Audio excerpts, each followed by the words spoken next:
میں Peoples party کے conduct میں حیران ہوں کہ نہ تو ذوالفقار علی بھٹو کی جو پھانسی کی جگہ ہے وہاں پہ کوئی یادگار بنا سکے، نہ اس پارک کا نام تک تبدیل کر سکے، اور آج اسی سیاسی جماعت کے ساتھ اقتدار کی خاطر ایک ہی چارپائی پہ بیٹھے ہیں کہ جس جماعت نے ان کے ذوالفقار علی بھٹو صاحب کی پھانسی کا فائدہ اٹھایا اور بھرپور انداز سے اٹھایا۔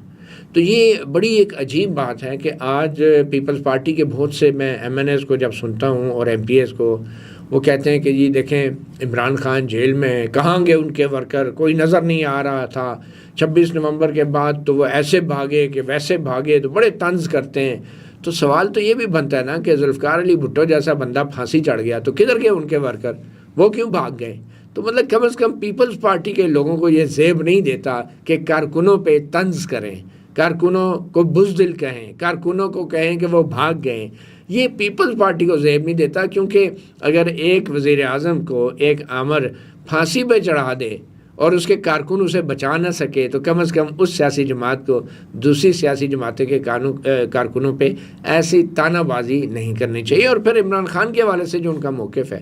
میں سمجھتا ہوں کہ عمران خان جو اس وقت جیل میں ہیں یہ بالکل ویسا ہی سچویشن ہے جیسی جنرل ضیاء الحق کے دور میں ذوالفقار علی بھٹو جیل میں تھے۔ اور آپ یقین کریں کہ شاید مجھے یہ کہنے میں کوئی عار نہیں کہ ذوالفقار علی بھٹو کے لیے لوگ شاید سڑکوں پہ اتنا نہیں نکلے ہوں گے جتنے عمران خان کے لیے نکلے ہیں، اور گولیاں بھی کھائی ہیں۔ اور خود عمران خان پہ پبلکلی جس قسم کا اٹیک ہوا ہے اور اس کے بعد جس طریقے سے ان کو جیل میں رکھا گیا ہے، تو میرے خیال میں اب صرف پھانسی ہی رہ گئی ہے نا۔ پھر اب پیپل پارٹی اور کیا چاہتی ہے کہ بھٹو ثابت کرنے کے لیے کسی سیاستدان کو، تو کم از کم پیپلز پارٹی کو بہت کچھ سیکھنا چاہیے تھا جو پیپلز پارٹی کی پالیسی میں اب نظر نہیں آ رہا۔ اور اگر آپ فرحت اللہ بابر کی کتاب پڑھیں تو اس میں سے صاف نظر آتا ہے کہ آصف علی زرداری نے ہائیبرڈ نظام کو ہم بے شک کہیں کہ پروموٹ نہیں کرنا چاہیے، ہائیبرڈ نظام تو آلریڈی موجود ہے، بلکہ ڈکٹیٹرشپ ہے۔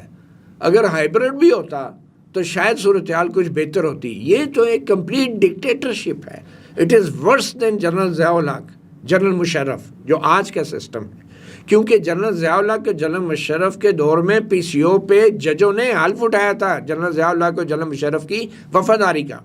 یہاں پہ تو آئین پہ حلف اٹھانے کے بعد وہ کام کیے جا رہے ہیں ہماری عدالتوں میں جو جنرل ضیاء الحق اور مشرف کے پی سی او پہ حلف اٹھانے والے ججوں کو ہمت نہیں ہوئی کرنے کی۔ اور اس طرح کھلم کھلا جس طرح کے ججز تعینات کیے جا رہے،